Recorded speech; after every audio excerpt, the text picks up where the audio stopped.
27 octobre 2015, vous suivez Dunia TV. Mesdames, Messieurs, bonsoir.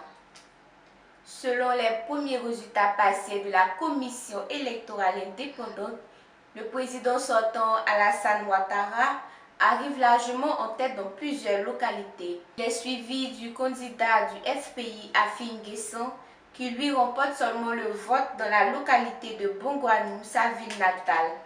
Toutefois, la dite commission a annoncé un taux de participation tournant autour de 60%. Cette élection qui s'est déroulée sans incident majeur a été jugée crédible et transparente par les observateurs de l'Union africaine et de la sous-région.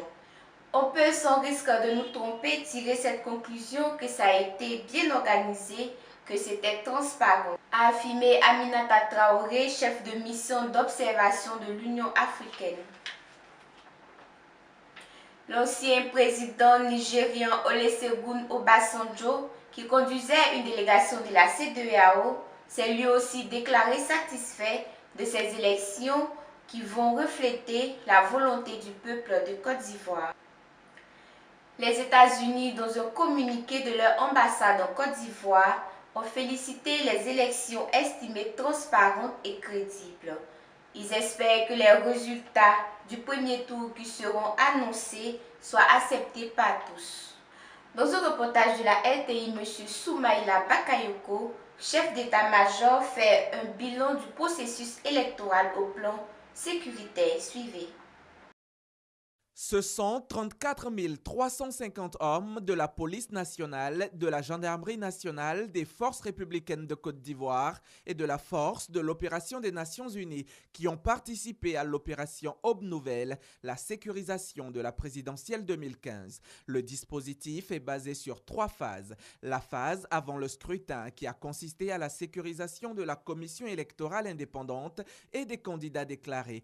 La phase électorale elle-même qui a vu le déploiement d'un binôme mixte de policiers et de gendarmes, et enfin la phase post-électorale qui consistera à garantir la paix sociale après la proclamation des résultats. Sur cette dernière phase, le chef d'état-major général des FRCI fait des précisions. Il s'agira de faire en sorte que tous les résultats soient acheminés vers les grands chefs-lieux du département, et là-bas ils sont sécurisés par nos zones, toutes les forces d'ailleurs.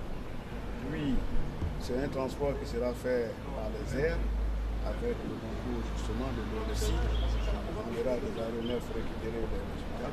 Les aires déposées ont été reconnues, sont sécurisées actuellement et nous attendons évidemment que les responsables de CEI nous disent qu'ils sont prêts pour que le plan de vol de l'ONECI soit déclenché, récupérer et tous les résultats et les acheminer sur Abidjan.